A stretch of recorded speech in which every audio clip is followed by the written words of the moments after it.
afternoon, ladies and gentlemen.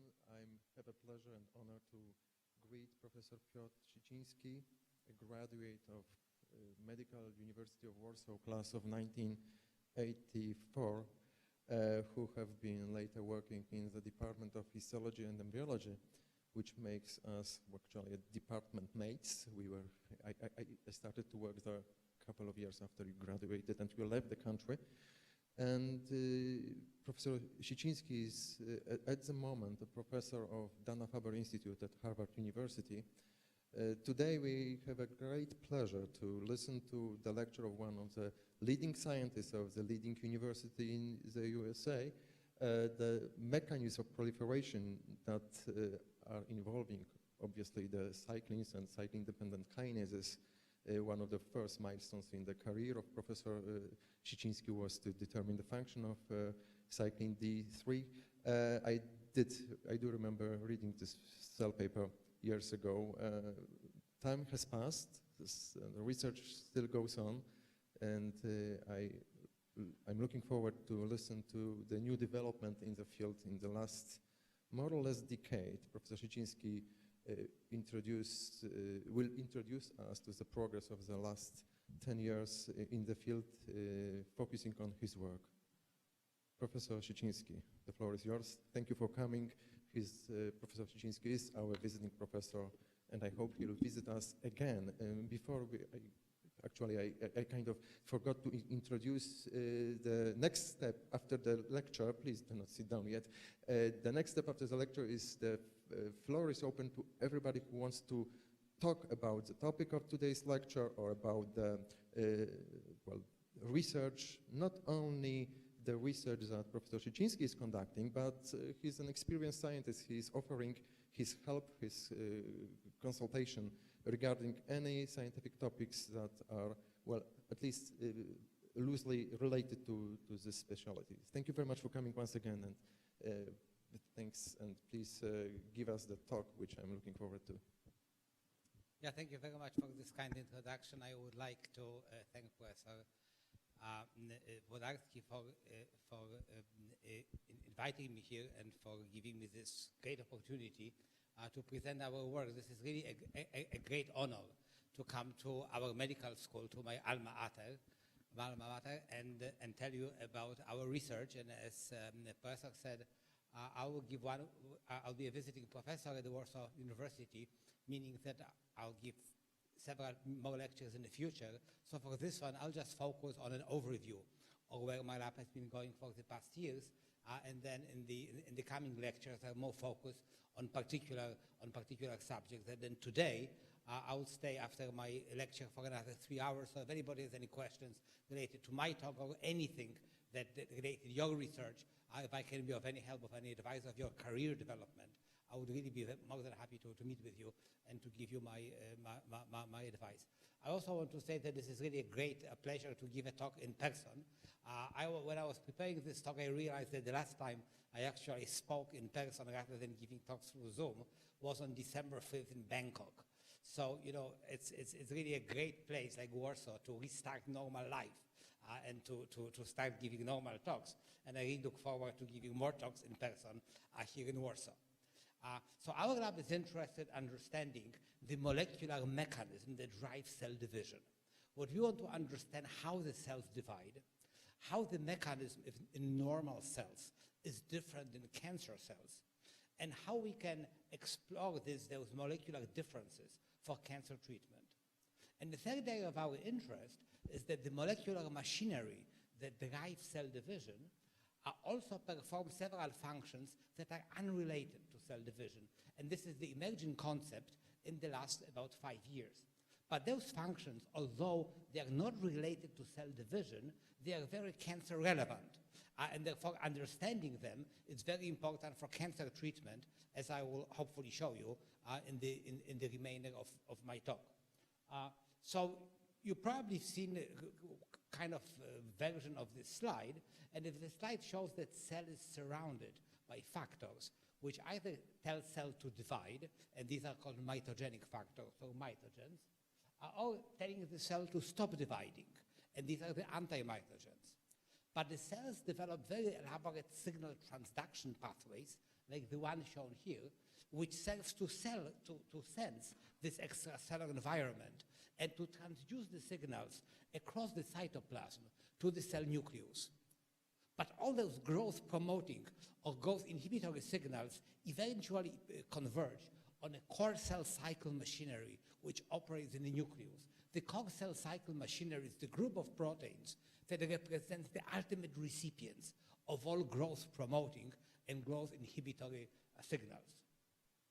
The key component of this machinery are proteins called cyclins, which are represented here by pink ovals, and they are called in alphabetical order cyclin A, B, C, D, and E. And the major functions of those cyclins is to bind the kinase partners, catalytic enzymatic partners, called cyclin-dependent kinases, or CDKs. And together, cyclin CDKs phosphorylate cellular proteins, thereby driving cell cycle progression and cell division. Now, this slide shows that there are different classes of cyclins, each of them binding different cyclin-dependent kinases. But from the cancer point of view, the most important are D-type cyclins. And the D-type cyclins are going to represent the focus of my talk today. There are 3 D-type cyclins. There are 3 different proteins called cyclin D1, D2, and D3. They're encoded by 3 different genes on 3 different chromosomes. And they bind, those proteins bind and activate 2 catalytic partners called cyclin-dependent kinase 4, CDK4, or cyclin-dependent kinase 6, CDK6. And together, these proteins phosphorylate critical cellular targets. In normal cells, the activity of D-type cyclins is very tightly regulated by the extracellular environment. D-type cyclins are induced by the growth-promoting factors. D-type cyclins are inhibited by the factors that tell cell to stop dividing. And once induced, D-type cyclins bind and activate, as I mentioned, CDK4 and CDK6, and together they phosphorylate critical cellular proteins. The most important of them is the retinoblastoma protein. The retinoblastoma protein is a brake that breaks cell division. It stops cell division. And it stops cell division in large part by binding and inactivating the transcription factors called the E2F transcription factors. This presents a block for cell division. Once D-type cyclins are induced, they phosphorylate retinoblastoma protein and inactivate it. And this cancels this growth inhibitory function of retinoblastoma protein. Now E2F transcription factors can induce target genes, thereby allowing cell cycle progression. So for this reason, we view the D-type cyclins as a links, as a molecular links between cell environment and the core cell cycle machinery. These are the proteins that decide for the cell to divide or not to divide based on sampling the extracellular environment. Now, in cancer cells, the situation is different.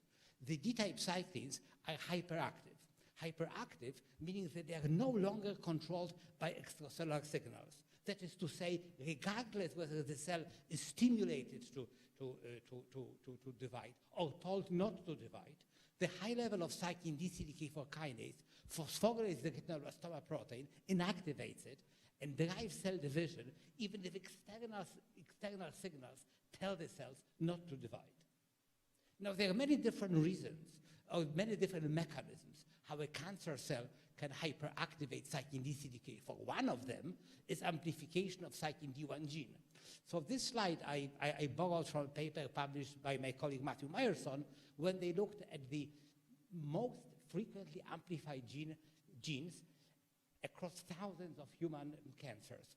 And it turns out that across all human cancers, cyclin D1 is the second most frequently amplified gene, and its catalytic partner, CDK4, is number 4. This slide I borrowed from a very nice review by Marcos Malumbres and Mariano Barbasid, showing the aberrations of cell cycle proteins in different cancers. And last night I manually for you circled cyclin D1 and CDK4. So as you can see, virtually all tumor types have hyperactivated cyclin D CDK4 kinase. Now, of course, amplification of the gene is just one of the mechanisms. The bottom line is that many proteins, that many cancers overexpress cyclin D1 protein, but that's what matters at the end. And in particular, over 50% of breast cancers overexpress cyclin D1 protein. And this is the section through the breast cancer, stained for cyclin D1 in black. And you can see pathologically high levels of cyclin D1 in breast cancer cells. So from this introduction, one could think that those proteins, D-type cyclins and CDK4, could be very good targets for cancer therapy. However, the prevailing dogma for about 20 years was that those proteins are also needed for normal cells. So sure enough, if you had a compound that you would block the activity of cyclin D, you would block proliferation of cancer cells, but also you would extinguish the proliferation of normal cells, thereby killing the patient. Now this dogma turned out to be incorrect. And the two people that overturned this dogma were Katarzyna Kozar and Maria Ciemerich working in my lab. What they have done is they use genetic means to generate mouse embryos which are devoid of all three D-type cyclins, namely cyclin D1, D2, D3. And they very surprisingly found that even at day, so the gestation in the mice is 19 to 21 days. So even at day 13.5, where there have been millions of cell divisions starting from day one, still there is a normal cell divisions and normal proliferation without those D-type cyclins. When they look 2 days later or 3 days later, at day 15.5, these mice were still alive, and they were pale because they were anemic, because D-type cyclins are used in hematopoietic lineage, but most of the cell types proliferate normally without any D-type cyclins. I should say that independently of us, our competitors from Madrid, Mariano Barbacid and Marcos Malumbres, did truly beautiful work, and they showed that they made mice without the kinase partners of D-type cyclins, namely CDK4 and CDK6, and they found exactly the same thing as we did, namely that those embryos develop, and then the normal cell proliferation can take place without any CDK4 and CDK6. I learned about those results, their results, when I visited them in Madrid, and I was really stunned by how similar those two results are. What Katarzyna Kozar also did is that she isolated fibroblasts from mice without any D-type cyclins. These fibroblasts proliferate normally, as I just told you, but she found that while they proliferate normally, they are resistant to oncogenic transformation. So she's trying to put oncogene into these cells, either MYC or RAS plus Wabida negative 53 or RAS plus MYC, and these cells, these cyclin D deficiencies, are resistant to the oncogenic transformation. And again, the similar results were obtained in Madrid by Mariano Barbacid and Marcos Malumbres. So collectively, those findings overturned this dogma and indicated the D-type cyclin CDK4, CDK6 are not needed for normal proliferation, but they are required, at least in vitro, in cells, in the context of oncogenic proliferation. Now, another student in my lab, Chuan Yu, decided to take this one step further.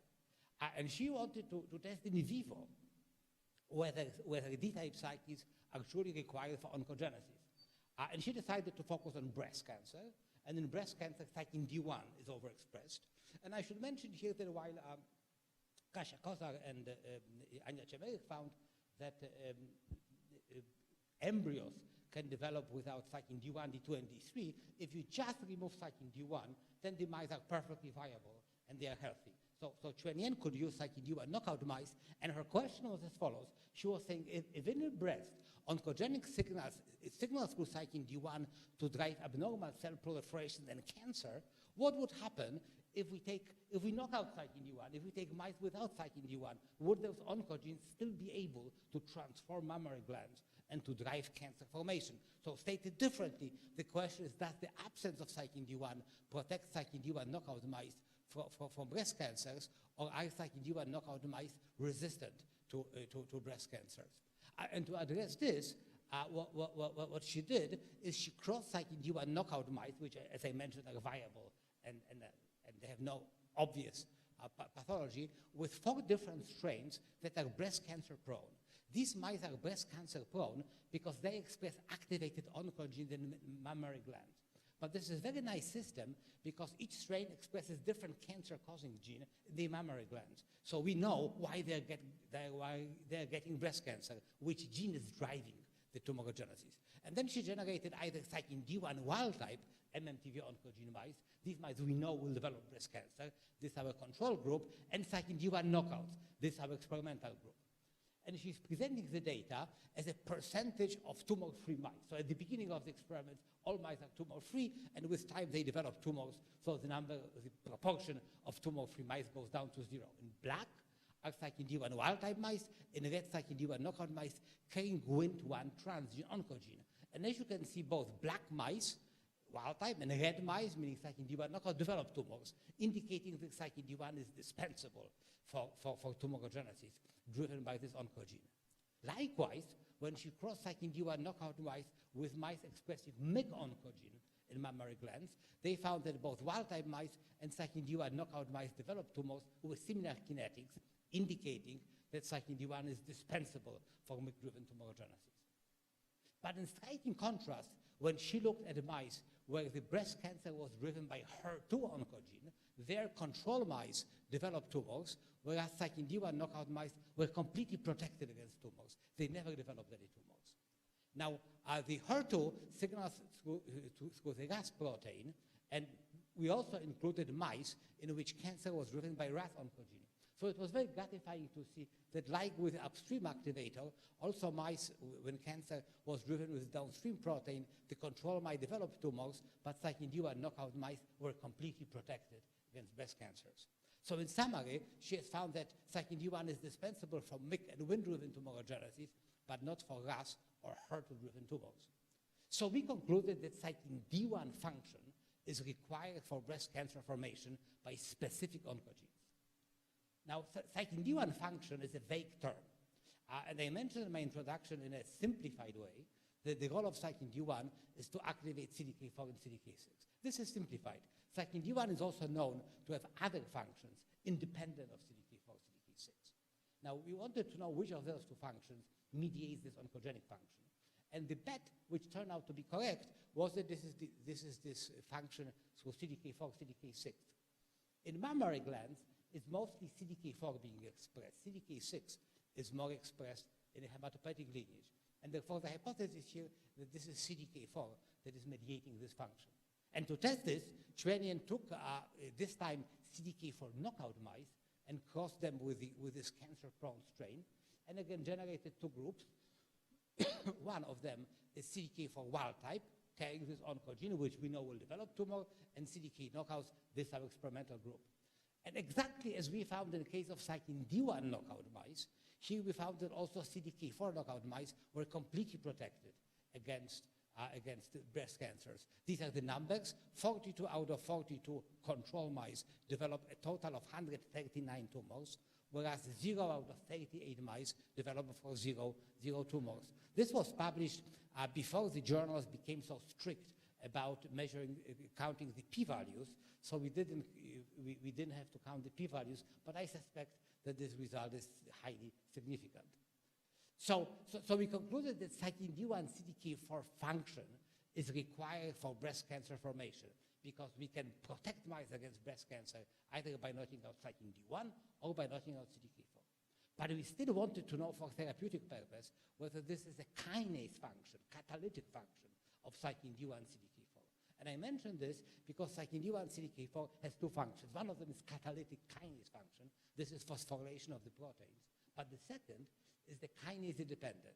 Specifically, when cyclin D binds CDK4, it steals away the cell cycle inhibitor, P27, from another kinase, cyclin E CDK2. And this titration of P27 activates this kinase. This function of cyclin D CDK4, you need cyclin D1, you need CDK4, but it has nothing to do with the kinase activity. This is just titration of the inhibitor. And to distinguish which function is required, we took advantage of cyclin D1 kinase dead mutant. This kinase dead mutant can bind CDK4, but is totally unable to activate its kinase activity. But importantly, this mutant is fully able to steal P27, to titrate P27.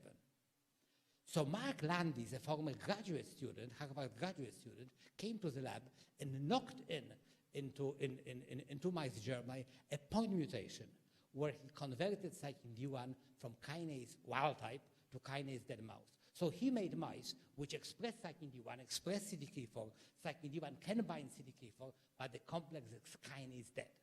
And then he asked, are these mice still resistant to breast cancers? And indeed, lo and behold, these are the control mice that develop breast cancer driven by HER2 oncogenes, and those knock-in mice are completely protected against breast cancers. So I find it quite amazing because they are 3 times 10 to the 9th base pairs in the mouse genome. And mutating a single base pair was enough to make mouse resistant to specific breast cancer. Now, of course, you need to know which base pair to mutate, but once you mutate the right one, they become resistant. And another more cell cycle-related conclusion here is that cyclin D1 CDK4 kinase activity is required for tumor initiation because mice that have cyclin D1 have CDK4, but the complex is kinase dead, are totally resistant to breast cancers. Now, when we reported this work, it was greeted by some skepticism, and people pointed out to us that, number one, we have shown together, along with the Spanish group, that those proteins are not required in development as long as you create mice which lack this protein from day one. And one could argue that if you make the mouse which develop with this protein and then suddenly turn off in the adult animal, the consequence would be much more severe.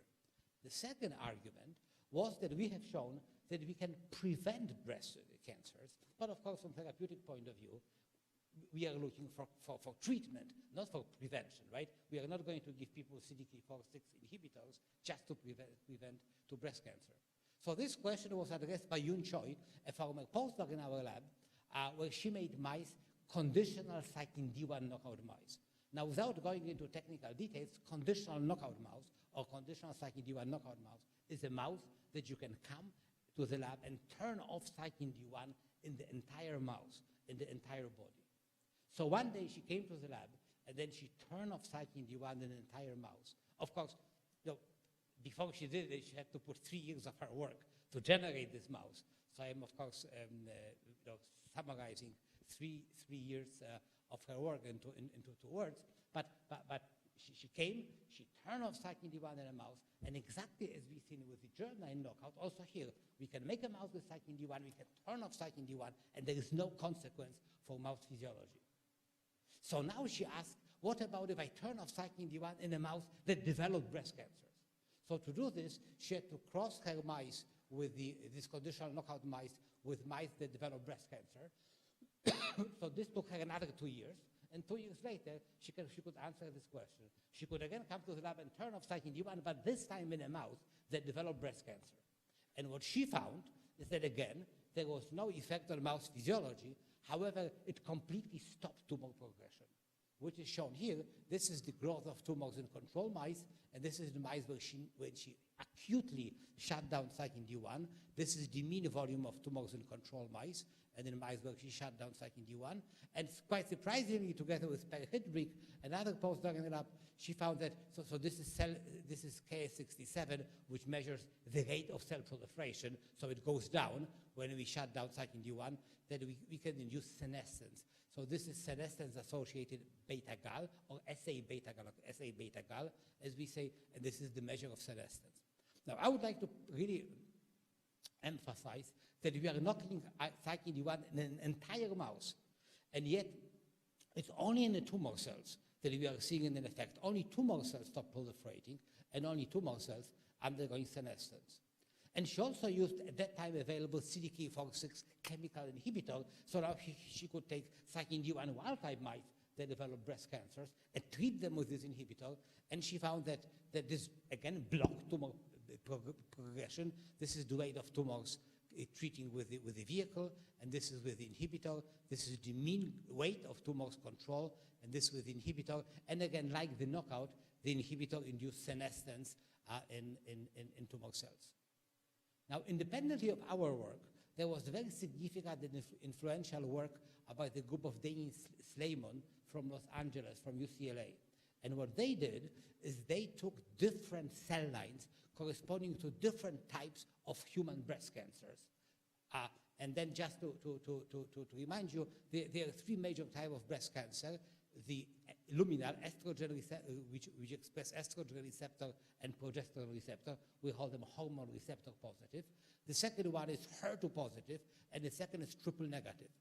And here you're looking at the different cell lines, and those bars show IC50. IC50 is the concentration of CDK4/6 inhibitor needed to block proliferation. The bottom line is that small bars mean these cells are very sensitive to the inhibitors.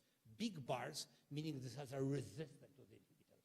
And these cell lines are color-coded, and the blue are the luminal hormone receptor positive. So they found in a very important piece of work that the hormone receptor positive breast cancers are most sensitive to CDK4/6 inhibitors. And the genetic work and the work with Amy Simon's lab stimulated pharmaceutical companies to synthesize, to make CDK4/6 inhibitors. The first one was the Pfizer's inhibitor, which was called palbociclib, and now is given to patients in the United States under the name Ibrance. The second was Novartis, which made ribociclib, which is called Kisqali, and the last one is Eli Lilly, which made abemaciclib or Verzenio. These compounds have been tested in clinical trials. The first one was palbociclib. The results were really phenomenal. This is the progression-free survival of patients which have advanced, meaning metastatic, hormone receptor-positive breast cancers. This is the progression-free survival in red of patients treated with standard of care, which is anti-estrogen. This is aromatase inhibitor. This one, on the other hand, is standard of care plus CDK4/6 inhibitor. As you can see, addition of these inhibitors doubled progression-free survival time, and also significantly, as we now know, extended overall survival. This was another study for patients that already relapsed, that progressed about other cancers, on other treatments, and now they're either being treated on anti-estrogen or an anti-estrogen together with CDK4/6 inhibitors, and again, there is a doubling of progression-free survival. Based on this, those inhibitors received from US Food and Drug Administration breakthrough therapy designation status, and they have been approved for the treatment of women with metastatic or advanced hormone receptor-positive breast cancer. There are now several clinical trials for women with early-stage breast cancer, and as I'll mention in a minute, also for other kinds of breast cancer. So this is not, of course, for us the end of the story. It's great to see that cyclin D, CDK4, CDK6 was such a good target in breast cancer, but what about other malignancies? For example, and this is the work again of Yoon Choi, in leukemia. In leukemia, there is another D-type cyclin overexpressed, not cyclin D1, but cyclin D3. So what Yoon did is she created conditional cyclin D3 knockout mice. So this is again the mice where she can one day turn off cyclin D3 in the entire mouse. And as she found for cyclin D1, also turning off cyclin D3 in a mouse does not lead to any major consequences. So now she asked, what happens if I turn off cyclin D3 in a mouse that develop leukemia, T-cell acute lymphoblastic leukemia? And she gives cells T-cell acute lymphoblastic leukemia by transforming their hematopoietic stem cells with a notch. Notch is an oncogene, similar to HER2, similar in a conceptual way that we are using HER2 in breast cancers. And here came a surprise. When she turned off cyclin D3, unlike in breast cancers, when we see that tumor cells stop growing and undergo senescence, here we see the tumor cells disappear. And here you can see the number of staining of tumor cells in control mice, and after acute shutdown of cyclin D3. And this is the quantification. She could see the same when she gave tumor-bearing mice with the inhibitor of CDK4, CDK6. Here, these are the tumor cells before, and this is after treatment. They disappear, and they don't disappear just for nothing. They just undergo apoptosis, and this is the staining for apoptotic cells. You can see the apoptotic rate goes up. So and then we can actually cure mice from leukemias by taking the mice which will die in a few weeks and either doing nothing, and then these mice will die, or giving them the CDK4/6 inhibitor, which wipes out those tumor cells and can actually allow these mice to survive and to live for longer. I'm sorry. So there's a fundamental difference between breast cancer, in which inhibition of CDK4, CDK6 blocks cell cycle progression, and this makes sense. These are the proteins that drive cell division, and leukemias, where we are killing the cells, which we don't understand what's the molecular basis of this. Why inhibition of the cell cycle protein, of protein that is supposed to drive cell division, should kill these cells? And Haichen Wang has exactly asked this question, and she spent 6 years doing nothing else but trying to answer this question. But fortunately, she was successful. Otherwise, I wouldn't be telling you about this. And she actually figured out why it is so. And I think that is actually quite exciting result. So first of all, I mentioned in my introduction that there are 3 D-type cycles, D1, D2, D3. And each of them can bind CDK4 and CDK6. So we have 6 different combinations. What she found is that human leukemias express very high levels of this particular combination, cyclin D3 and CDK6. No other, but or low levels of other, but mostly cyclin D3, CDK6, and very high levels. And then, and here I'm compressing 6 years of her life to 2 slides, what she found is that cyclin D3, CDK6 performs a cell cycle independent function, namely it phosphorylates 2 enzymes, rate-limiting enzymes in glycolysis, called PFKP and PKM2. And by phosphorylating those enzymes, the CDK4, cyclin D3, CDK6 inhibits them and inhibits the glycolysis, thereby promoting carbon flow into pentose phosphate and serine pathway. This in turn promotes synthesis of NADPH and GSH, which are antioxidants, and which therefore counter the high level of reactive oxygen species in cancer cells. Inhibition of cyclin D3, CDK6 would stop blocking those enzymes because the phosphorylation is removed. Now this activity of the enzyme goes up, the glycolysis is increased, so now less carbon is going into those pathways, there is less NADPH, there is less GSH, there is higher level of reactive oxygen species, and this kills these cells. This is how this inhibitor works in leukemias. But it turns out that it works this way not only in leukemias, which, as I mentioned, express high level of cyclin D3, CDK6, but also in those very rare other tumor types, which also have very high level of cyclin D3, CDK6. For example, in melanomas. So I went to a meeting where scientist Hui Gao from Novartis was showing the experiment when they take human melanomas, put them in mice, and then treat the mice carrying human tumors with CDK4/6 inhibitors ribociclib from Novartis. And they measure the growth of those tumors. If you take the human tumor into mouse and do nothing and measure those tumors, so each color is a different tumor from different patients, then those tumors are growing. If you give my CDK4/6 inhibitor, that some tumors do not care, but most tumors will stop growing, as we would expect from inhibitor of the cell cycle. However, they had 3 patients and 3 tumors that responded to a very surprising way, namely either the tumor underwent apoptosis and disappeared, or they disappeared for a year and they came back. So when I saw this result, I told her, I betcha that these ones have very high level of cyclin D3, CDK6.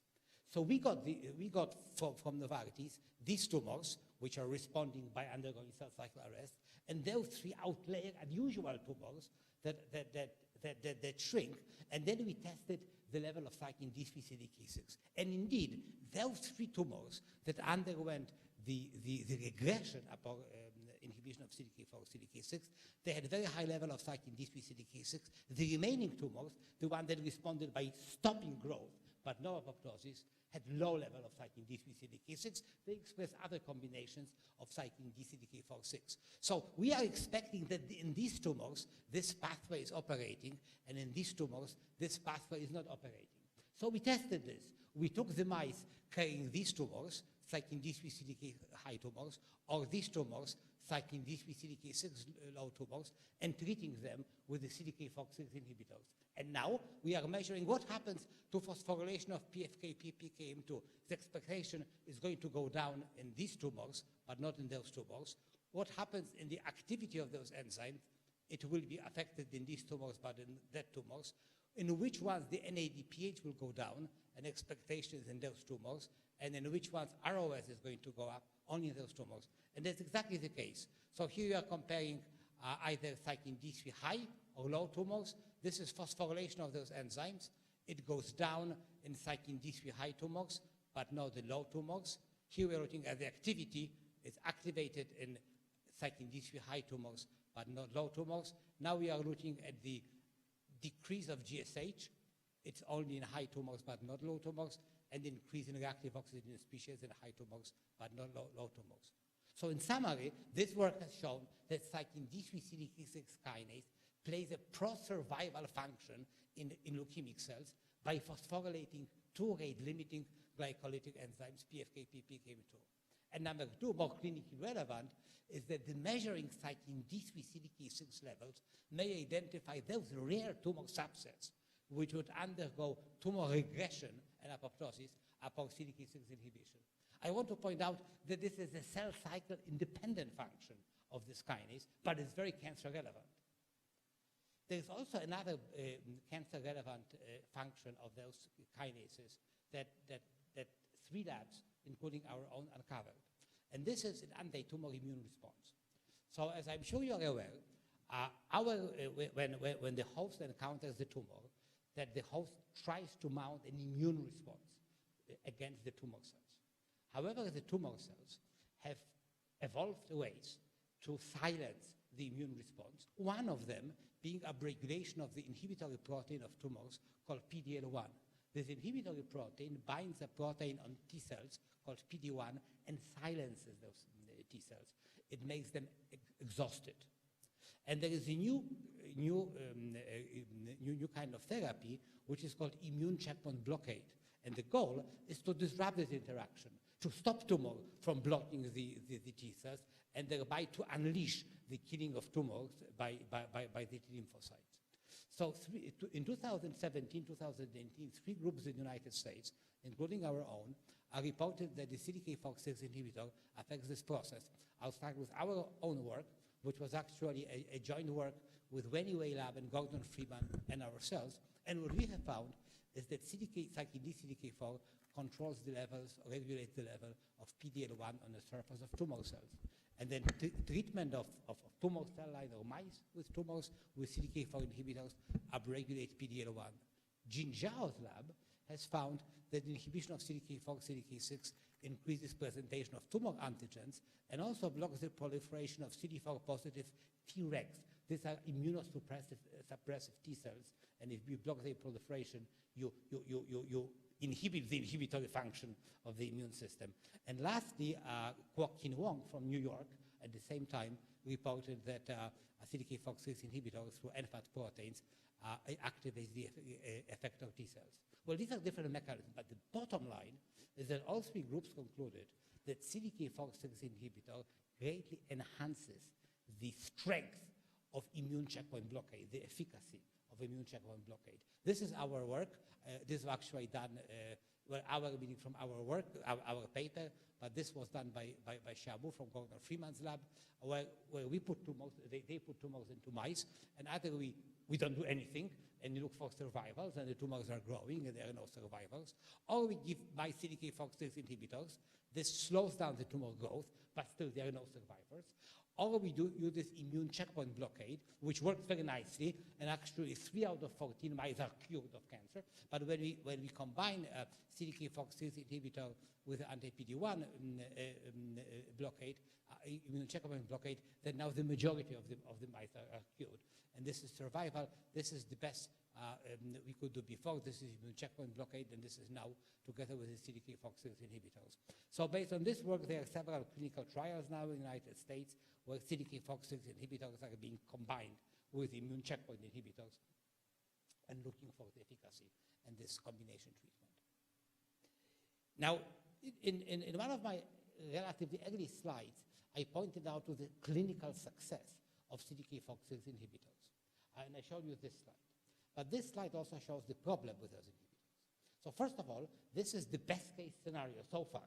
So this is the cancer type that is most responsive to CDK4/6 inhibitors. But as you can see, as you look at this blue line, one realizes that the majority of patients eventually develop resistance to this treatment. And as I said, this is the best case scenario. There are types of cancers that are right from the get-go resistant to this treatment. They show the intrinsic resistance to this treatment. So understanding the mechanism of resistance of those tumors is one of the great clinical challenges currently in our field. I showed you also this slide of a beautiful work from Damien Slamons from UCLA, testing different cancer cell lines for response to CDK4/6 inhibitors. I pointed out on this end that the good news is that the hormone receptor positive breast cancers respond beautifully to CDK4/6 inhibitor. But now the bad news, the triple negative breast cancer, which is the most deadly, most aggressive breast cancer type, are resistant to CDK4/6 inhibitors. So Anne Fassel in my lab, decided to study why triple negative breast cancers are resistant to CDK4/6 inhibitors. And what he found is that several of those tumors are resistant because they have very high levels of cellular lysosomes. And this high number of cellular lysosomes, this is actually shown, well, this is a cartoon, but this is actually electron micrograph, and lysosomes are shown with the red arrows. And these lysosomes sequester palbociclib in CDK4/6 inhibitors. So she can, this is, the palbociclib is autofluorescent, so she can see in the cells where it goes. And when she treats triple negative breast cancer cells with the palbociclib, instead of going to the nucleus when we want it to go, because we want to inhibit CDK4, CDK6, they end up trapped into the lysosomes. You can see the lysosomes because this is lysotracker green, and this is colocalized. This is yellow color. So they instead of going to the nucleus, they end up in the lysosome. This is bad news. The good news is that she can actually chase it away from lysosomes and make triple negative breast cancer sensitive to CDK4/6 inhibitors. And the way she does it is she does it by co-treatment with so-called lysosomotropic compounds. These are compounds that raise the pH of the lysosome, and now no longer palbociclib becomes trapped there. These compounds are given here, and actually our institute is starting a clinical trial where patients with resistant breast cancers are going to be treated with CDK4/6 inhibitors plus chloroquine. I should also add that we are not the only ones who realize this. There is also a group that and the Anderson Cancer Center in Houston, and they're also starting, or maybe even started, a clinical trial where the CDK4/6 inhibitor is going to be combined with the chloroquine. In addition, Anne worked with Novartis investigators, and they came up with new compounds. So this is the structure of ribociclib. This is this clinically approved compound. And now they came up with two compounds. They are not trapped into the lysosomes. So they go straight to the nucleus and inhibit proliferation of triple negative breast cancer. This is done in vitro, and now we are starting in vivo work to see whether those inhibitors would work in mice with tumors, and ultimately whether they could be translated to the clinic. So this is my summary slide, and I am almost at the end of my talk. I told you that in normal cells, D-type cyclins, together with CDK4, serve as a link between extracellular environment, the core cell cycle machinery. And I mentioned to you that in cancer, those proteins are hyperactive, they are overexpressed, and now they signal for the cell to divide in the absence of this mitogenic stimulation. I mentioned to you that there was a dogma that these proteins are needed in normal and in cancer cells. Then it turns out they are needed only in cancer cells, but not in most normal cells. And this led to development of CDK4/6 inhibitors. Those inhibitors have been approved for treatment of hormone receptor positive breast cancers and are in additional clinical trials. Unfortunately, there is development of resistance through different other mechanisms. And now there are several different combinations treatment being tried, both in the labs and also in clinical trials, to overcome this resistance. So this is current and future. As of yesterday, palbociclib is being used worldwide in 147 active or recruiting clinical trials, not just for breast cancer, but for 18 different tumor types. Ribociclib in 69 trials for 17 tumor types. and abemaciclib in 72 trials for 21 tumor types. These patients are not just treated with inhibitors, but inhibitors with different combinations based on basic research. I just highlighted 2 different combinations that our work points out to, namely the immune checkpoint blockade and this hydroxychloroquine or hydroxychloroquine, but of course there are several others that are being treated. So when I was putting together the slide, since I was kind of covering many years of our research, I could not come up with one slide. And I apologize to Carolina, who is here, that you are not, I think, on this slide. But this was kind of a nice that I took. So from the people whose work I mentioned, this is Haijian Wang, and I also mentioned somebody else's work, but I do not see them. Or maybe this is only Haijian, whose work I mentioned. I want to point out that there are 3 people from Poland. This is Piotr Siciński, this is Wojtek Michowski, and this is Janek Suski.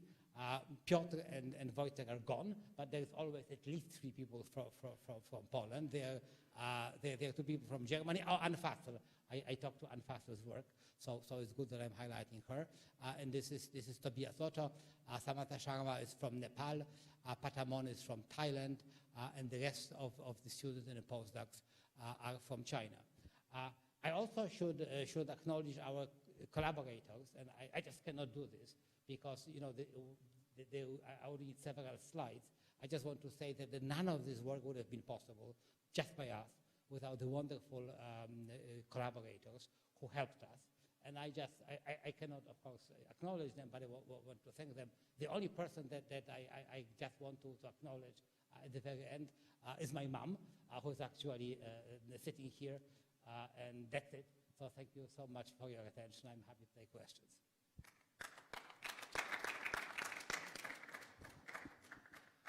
Thank you very much, Professor Siciński, for this excellent talk. Well, this is the best speech I have heard since the pandemic. Since COVID. Yeah, that's right. Yes. This is the best speech I gave since December, because this is the only one. Well, same here. We were still working online so far, and we are looking for the change in that matter. Do anyone from the attendees in this lecture hall have a question to Professor Siciński right now? The talk has been intriguing. It has refreshed my memories from the studies in the related research years ago. I will have a peek into the YouTube search. Maybe somebody had asked you a question online. I do not see any questions yet. However, I do have my comment or my interest in that matter. Well, the triple negative breast cancer is the, well, very frightful diagnosis for the patients in that matter. Well, since you have pointed to one of the mechanisms of the resistance to the novel therapy, do you think this lysosomal compartment is actually responsible also for other types of the treatments that have failed in the studies? So I just want to qualify the major function of D-type cyclins, together with CDK4 is phosphorylation of the retinoblastoma protein. And the loss of retinoblastoma protein is a very frequent mechanism of pre-existing resistance to breast cancers. And then about 50% of triple-negative breast cancers lost retinoblastoma protein.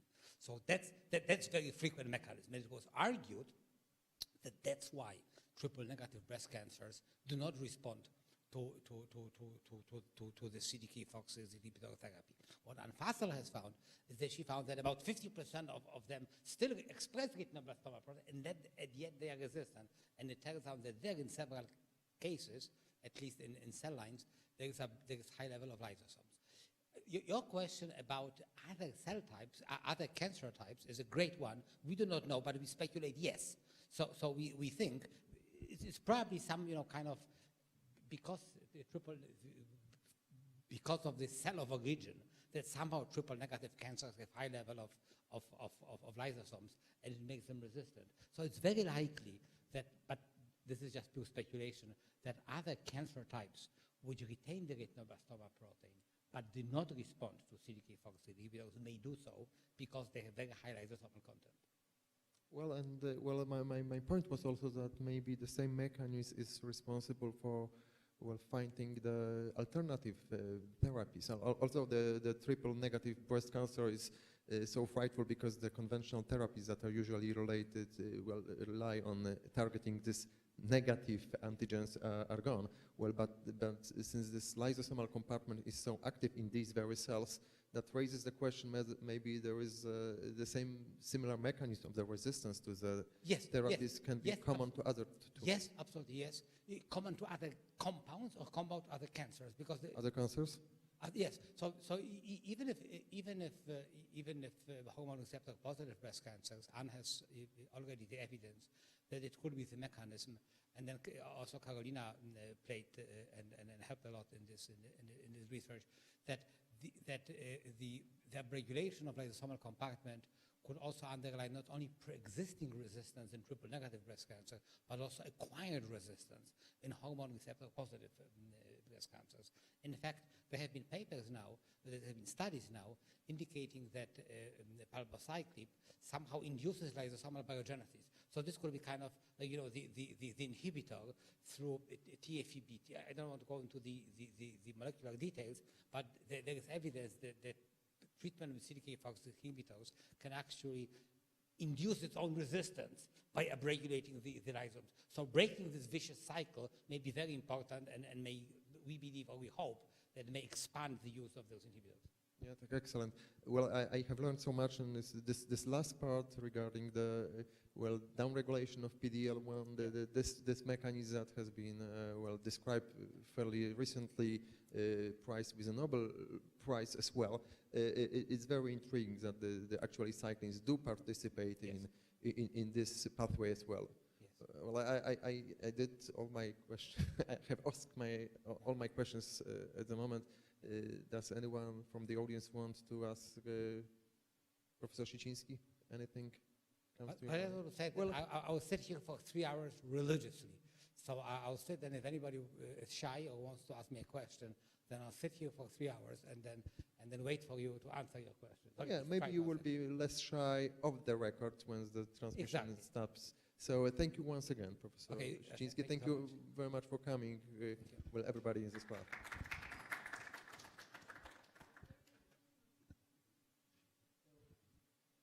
There are 2 questions, actually, Professor Siciński, online. Would you be kind to answer them? Well, the question is actually the thanks for the... Okay. And also the question, yeah. Witamy na czacie na żywo. Okay.